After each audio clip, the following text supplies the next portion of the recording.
You're listening to the Zach Gelb Show on Fox Sports 920 The Jersey. 18 after the hour, 4:18 in the Princeton Orthopedic Associates studios. Oh, I can't wait. We got football, baby. College football, NFL football. Oh, this is a wonderful time of the year. We got past the dog days of summer, and now we're ready for the college football season. We're ready for the National Football League season. Can't wait to see what the Eagles are going to do this year. If the Giants can get back to the Super Bowl. A lot of fun storylines coming up for this NFL season. Oh, yeah, with college football, you got Temple Notre Dame on Saturday. You got Rutgers opening up tomorrow night. And that you can hear that game right here on Fox Sports 920 The Jersey. 7 p.m. pregame coverage as we'll get you to High Point Solution Stadium. So looking forward to seeing Rutgers open up their season tomorrow night up against a Washington team that we know is very good. Was in the college football playoff a year ago. So let's go out to the hotline right now and talk to a man that knows a lot about the NFL and knows a lot about college football and also some wine, and that's Damon Huard, who's kind enough to hop on board with us right now. Damon, what's happening, my friend? Appreciate it. Yeah, well, I'm here in your time zone for a change. Out here in lovely, been in New Jersey last night and in the city here this afternoon, and fired up finally for some college football tomorrow night. You're a pretty calm guy over the years talking to you, and I could always see why you drink the wine. You're a pretty laid-back guy, and the wine's a big thing, passing time wine.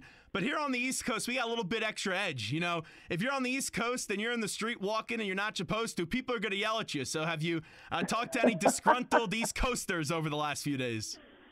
Oh, not too bad, to be honest with you.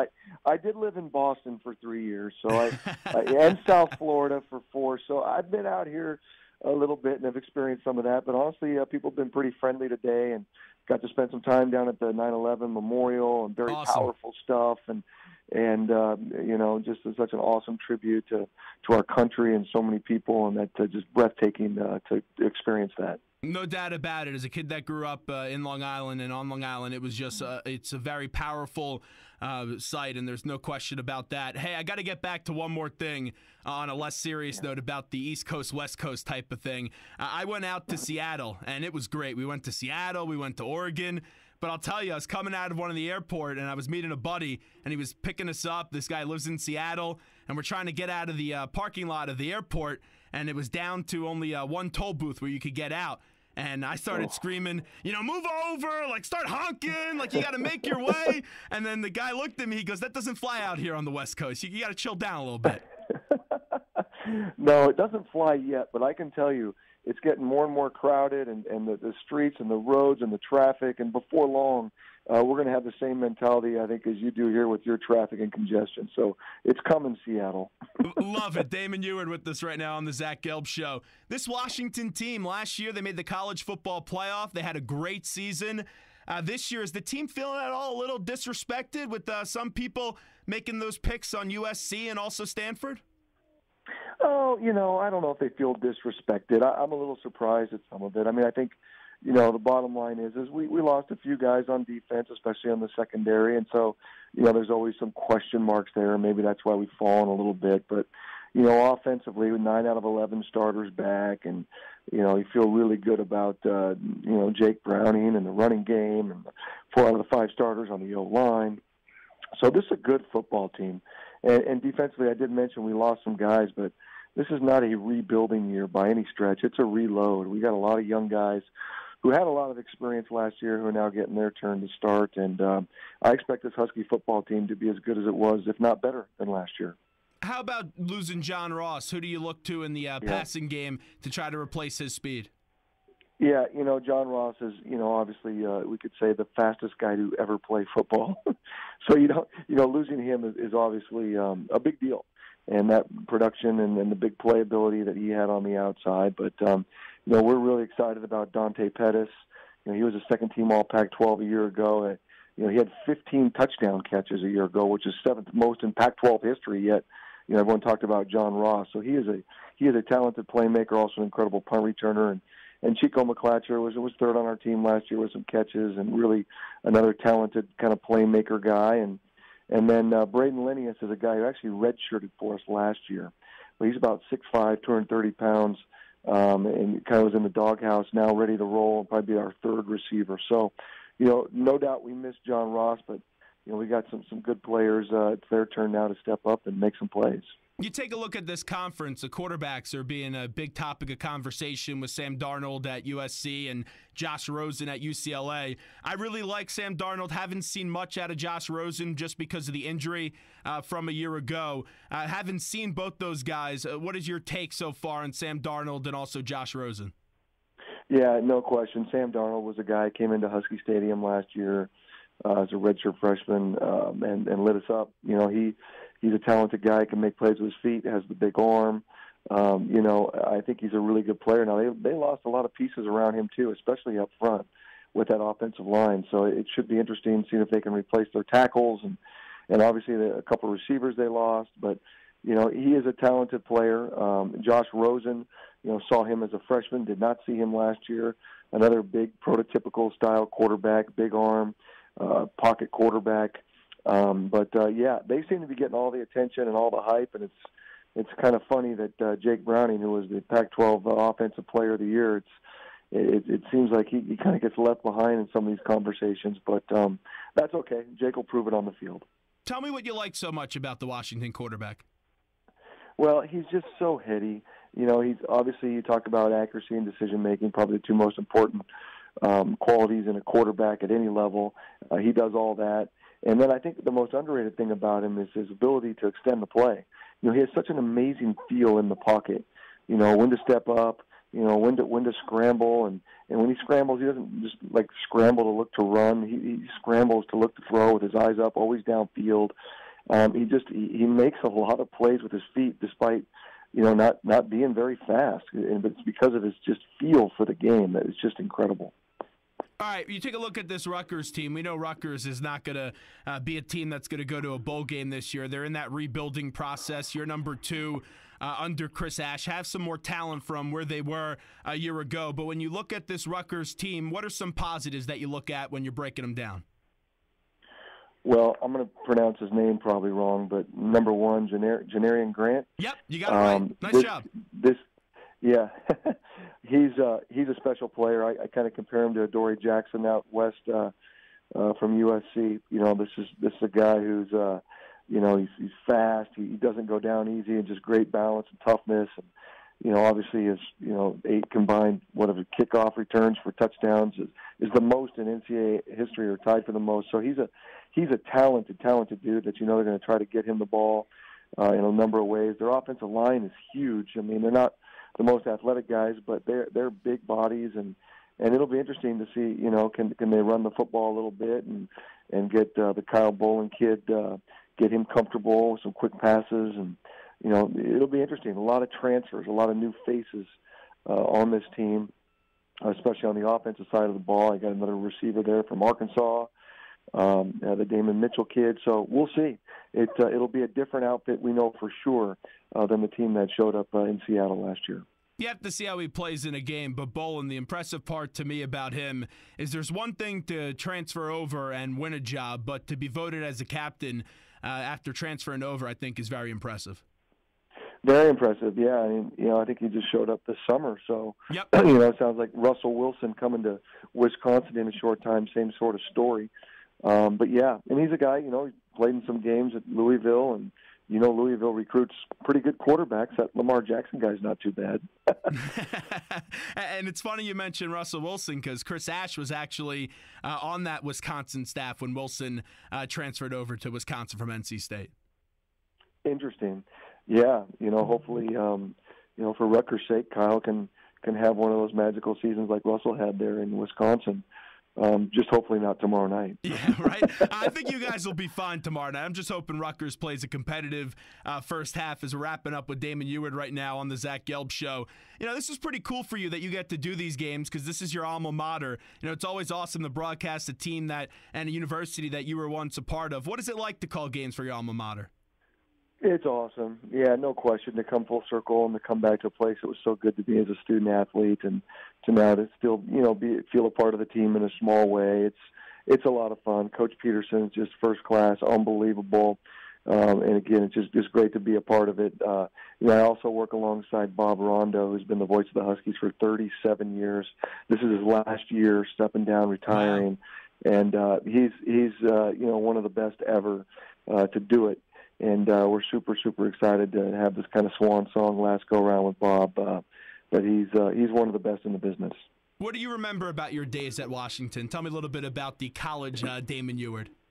Yeah, it was a great time to be a Husky for sure. We went to 2 Rose Bowls in a row right out the gate, national champs my redshirt freshman year, and then we actually fell in a little bit of hard times. We were on probation for my sophomore and junior year, and Don James stepped away, but we rallied, we stayed strong. We ended up Pac-12 or Pac-10 champions my senior year. So some highs, some lows, but overall just a great experience that certainly prepared me for my run in the NFL. All right, let's chat a little NFL. I don't know how much you get to see him. I know he was in Seattle last year for a game.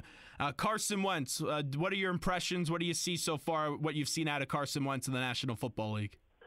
Yeah, it's not easy to go in there as a rookie and be a starting quarterback, and certainly from a smaller school, that he went to. And I thought he handled it so well. I know they came out of the gates just rolling, and then it kind of settled in, and they didn't quite finish as strong as he wanted to. But he has all the makings to be a franchise quarterback and get the Eagles back to the playoffs consistently. Just a big, strong, physical guy, make all the throws. A little bit long of a release, if I'm being a little critical. But, he's a guy, I think, from just watching him his first year, the ability to go manage a game, go be a pro and do all that. He showed some great promise. So I think the Eagles are in good hands. Give me a little perspective on how you improve in the offseason as a quarterback when you evaluate yourself and you're told things as well from the coaching staff you need to improve on X, Y, and Z, and a little bit about your approach on how you improve things. Yeah, I mean, it's always, the fundamentals and timing and, all that stuff, the film room, defensive identification. I mean, it's like, Tom Brady will tell you, he's still trying to get better every single year. There's always room for improvement. And so, I think someone like Carson, is certainly, let's work on the footwork. Let's work on the timing with my receivers over and over and over again, muscle memory, just repetition and all that good stuff. And then just, I think the most different thing from maybe my time already, 7-8 years out of the league now, is the nutrition side of it, and taking care of your body. And these guys just going to great lengths to get in unbelievable shape and to go to Germany to rehab. I mean, it's just a different time. And, I wish maybe I was a little more careful with my body with some of that stuff and maybe stole a couple more years, Are you on the Brady diet now? No, I like vanilla ice cream, not avocado ice cream. But and certainly a few glasses of wine. I don't think Tommy's into that much anymore. But I totally get it. Trying to be a world-class athlete at that level, especially as you get older. I mean, it's all about the edge. It's just a different time. I mean, I can remember going to pregame meals, and there was fried chicken and burgers and pizza. I mean, it was just so different. That sounds like my type of diet. Hey, you know Brady very well, and you were his backup for a bunch of years. Just give me a good Brady story right now. Good Brady story. Well, I love to tell the one when, he's the most competitive guy I think I've ever met. And we were playing in some charity basketball game against, I don't know, we'll say like the, East Boston Fire Department. And we were losing and weren't playing all that well and kind of having fun. And honestly, I can remember Brady just pulling us all together like, there's no way, guys, we are losing to a bunch of middle-aged firemen today in front of this crowd. I'm sorry. And lo and behold, Tom had this goofy three-point bank shot, like from the corner, that like side pot, like he could knock it down. And yes, we went on to beat the East Boston Fire Department that day, but that's just Tom. I mean, he's so competitive in anything and everything, and he's still that guy to this day. It's just fun to watch. That's awesome. Before we let you run, I know we talked about Carson Wentz a little bit. Give me some other young quarterbacks in this league that you're a big fan of right now. Oh, goodness gracious. I think Jameis Winston, I think he's a guy in Tampa that has a chance to be pretty good for a long, long time. It's we'll see from this draft class this year. I know the kid up in Cleveland's got a chance to start. He's looked pretty good in the preseason. But, it's still dominated by these vets. I mean, to see Tommy and Aaron Rodgers and Phillip Rivers and Eli Manning and all these guys still doing it at a high level for as long as they have, it just blows me away. And, it's an interesting time with, some of these younger quarterbacks that came in that you thought were going to be real promising, have kind of had some struggles. Andrew Luck, RG3 out of the league.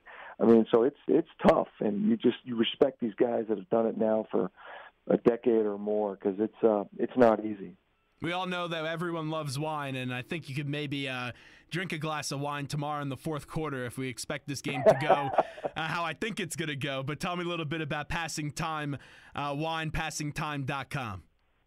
Yeah, thanks, man. We released our third vintage this past spring, and we just got a little bit left of our Walla Walla cab. We have 3 cabs. We've got 97 points in the Wine Advocate with our Horse Heaven cab, 95 with our Red Mountain, 95 with our Walla Walla. So we are making some of the best Cabernet in the country, and having a bunch of fun with it. Dan Marino's the co-owner with me, and it's a labor of love, I'll tell you that much. But we're making a great product, and we'd love to ship it out to you here on the East Coast. I need a little bit more about the wine. You and Marino talking Sure. wine. What are those types of conversations like when you guys talk wine? Yeah, it's pretty fun. I mean, I can really dork out here. I know most people maybe turn the channel. They want to talk beer and sports. But it's a lot of it is about, like, our blending trials. And, we source fruit from 8 different vineyards. I think a lot of people maybe think of the wine world as, your chateau, your vineyard, you pick grapes, you make wine. Well, in Washington, all the wineries are in the western side of the state, by Seattle, Green, Rain. And then we have this mountain range that goes right through the middle of it, Mount Rainier, Mount St. Helens. And in eastern Washington, it's very arid and desert-like, and that's where all of our vineyards are. So we actually source fruit from 8 different vineyards over there. We put all our fruit on a truck. We bring it back to western Washington, where our winery is. We make these awesome wines, and we think we can make even more interesting blends and all these different things, and the artistry of winemaking with fruit from all these different unique vineyards in different places, other than just having one of your own little vineyards. So that's, we source fruit from, like I said, 8 different vineyards, 3 different appellations, and come up with 3 cabs that we think from the 3 places in Washington that do it best: Walla Walla, Red Mountain, and the Horse Heaven Hills. I'll tell you, sell that stuff in the parking lot tomorrow. That thing will be going real quickly in the parking lot. Rutgers fans, they know how to tailgate. They have everything at their tailgates. I love it. Well, I'll even send them some wine if they sign up for the list. There you go. You got it. Hey, Damon, always great to talk to you. Enjoy the stay in the New York, New Jersey area. Appreciate it. Thanks, man. Have a great day. No problem. Damon Huard right there. Once again, Passing Time Wine, him and Dan Marino building a team together to make this great wine. And it's passingtime.com if you want more information. Passingtime.com. Super Bowl winning wine, because Dan Marino has Damon Huard a part of the team. And Damon was actually the scout team quarterback in the Patriots preparation up against the Indianapolis Colts in the playoffs. He was the scout team quarterback, and if memory serves me right, he actually got a game ball from Bill Belichick for his performance in practice. So how about that? Once again, passingtime.com. Zach Gelb Show, Fox Sports 920, The Jersey.